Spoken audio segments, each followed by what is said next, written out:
Hello everybody, welcome back to the channel. Zach here, staying in front of my Regal Theater here in Pinellas Park, Florida, getting ready to go see the new Batman film. And today I have a special guest with me, my buddy Rudy. Rudy, come say hi to everybody on the channel. How's it going, guys? As soon as the movie gets over, we will give you our thoughts and opinions about the new Batman film. So stay tuned for it, and we'll come at you soon. Zach and Rudy here. We just got done watching Matt Reeves' The Batman. Oh my god, where do we start? I really don't know what the whole hype was about this particular film. I really didn't enjoy the film. My first complaint about this film will be the runtime. 3 hours? No, bad idea. It was drug out, like the scenes were just drug out. Oh my god, it was slow pace. Oh, the pacing was horrible. There was a lot that could have been cut out and would have made more sense in the film. Yes. Like, I don't know where they were going with this story. I mean, they did make it clear that he's been Batman for 2 years already and hasn't made a whole lot of help in the city. Being vengeance. Let's see, where else can we go next? The casting. Not my first choice for Batman. My main Batman is still probably Michael Keaton. Robert Pattinson did the best he could, but he's not my Batman. What about you? What do you think on Batman's performance? He was just real slow, real soft tone. It's like, oh my god, you're like, pick up the pace. And that's what made me like, I want to go to sleep. I mean, I will say this, at least I could understand him over Christian Bale's Batman with the voice, but I'm still going to take Michael Keaton all day long. That was my first inception of Batman. Catwoman, Zoe Kravitz. Not really sure on her character. I'll still take Nicole Kidman as Definitely. Catwoman. I mean, her performance and their chemistry, I would say it was good. It worked, it made sense, but to me, I really didn't understand what they were really both supposed to be doing. It didn't really work for me on that part of them. What about you? It didn't flow. It did not flow together. I didn't like it. I didn't like both of their characters. Like, it just didn't flow to me. Now, to me, one of the highlights of the film was the Riddler, Paul Dano. I'm not too familiar with his work. I will have to look him up. But he was very, what's the word I'm looking for? Tenacious in this film. Like, what he did really was disturbing. I mean, I've not seen a Batman film like this with a villain that's just this ruthless and disturbing, and the way he carried himself out in this film. Dark. He was dark. That's the best thing about the whole movie. Was him. He was so dark, and the shit that he did. Oh my god. Yeah, he was probably the shining star of the film. I mean, don't get me wrong, most Batman films are shot in the dark. Like, this movie was probably 95% shot at night. There was very few day scenes. It reminded me of The Crow. I swear to God, that's what it reminded me. But this film was very dark.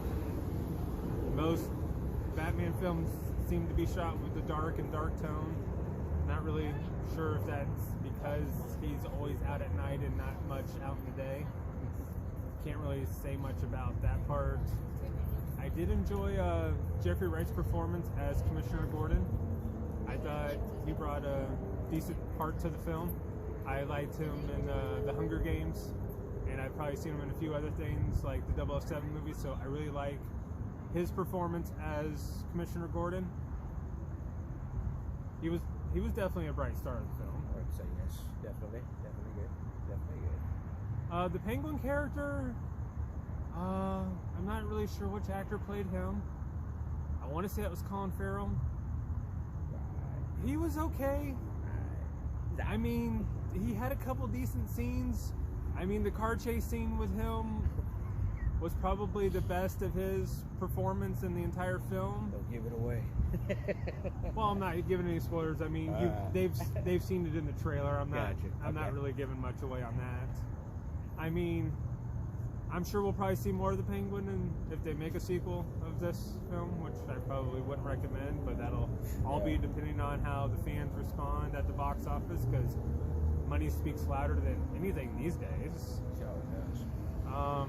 Let's see, who else? I did like John Tortorella's performance as, what was his name? He played the one bad guy that got arrested and shot at the end by a... Oops. Uh-oh. Never mind. I forget. I forget. I was half asleep, half awake. But John Tortorella's performance was good as the villain. He played a good part. I've liked him in the Transformer films and other things I've seen him in. He's a good actor. Oh yeah, he plays the gangster. Yeah. He was. Yeah. I knew I recognized him right away. The glasses that he wears, most of the entire film kind of threw it off. But that was a good performance. I would definitely say the Batmobile was cool. I would definitely say it was more of a modern day Batmobile. It was something that was tinkered and put together in a garage with like spare parts. Said something about a crow. The movie Crow again.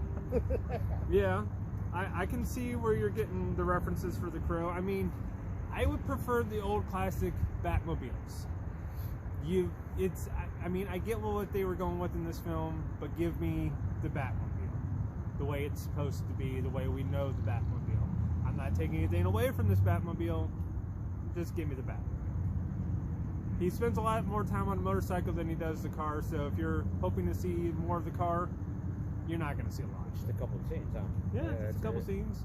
Andy Serkis as Alfred, not bad. Andy Serkis, he's a good actor, good director. I've seen him in a lot of good movies. I mean, he didn't really have a lot of big part. I mean, yeah, he added to the role as Alfred, but the character really wasn't all that memorable.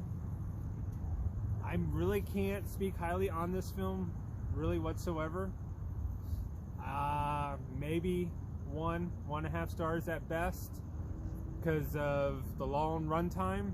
I just couldn't wait for it to be over. I mean, by the time I hit the 2-hour mark, I was already looking at my watch going, how much longer do we have? I was that pulled out of the film. It just kept dragging. It did. God. The pacing is god-awful. I feel like it was going to end and it just dragged on more. The music didn't help the film at all. I didn't feel like it had a theme at all in the film. Like, it was missing the Batman theme. I didn't hear anything. Yeah, there was no big theme. No, like there was no big score that I was expecting to hear like I've heard in past Batman movies. Because they spent all their money on that one song. You'll know what I'm talking about when you watch the movie. But it was missing a lot.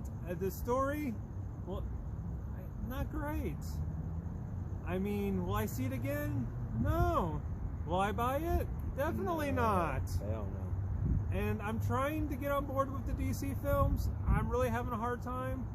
I mean, don't get me wrong, I will see Black Adam when it comes out. It's the next one in DC's calendar for this year. But as far as liking a lot of these DC movies, to me, they're not even close to Marvel Sandbox. Different ballgame. Completely. But at the end of the day, Batman for me, no bueno. Not a good film. I won't recommend it. 1 star, 1.5 stars at best. Okay, give it 1.5 because of the song. I wish it all the best. It got me in the seats for the one showing. The trailers made it look better than it was going to be. I didn't know it was going to be a 3-hour runtime. I don't think they should have went that route, but hey, it is what it is at the end of the day. And that's all I got to say. Rudy, got anything else to add before we conclude? Yeah, I'm burnt. Well, that was a long ride. It was a long ride. Well, I appreciate you guys tuning into the channel, and please hit that like and subscribe button. I'll bring more content like this to you guys soon. And if you guys have any comments to add, please add them. I would love hearing from you guys, and I'll see you in the next review.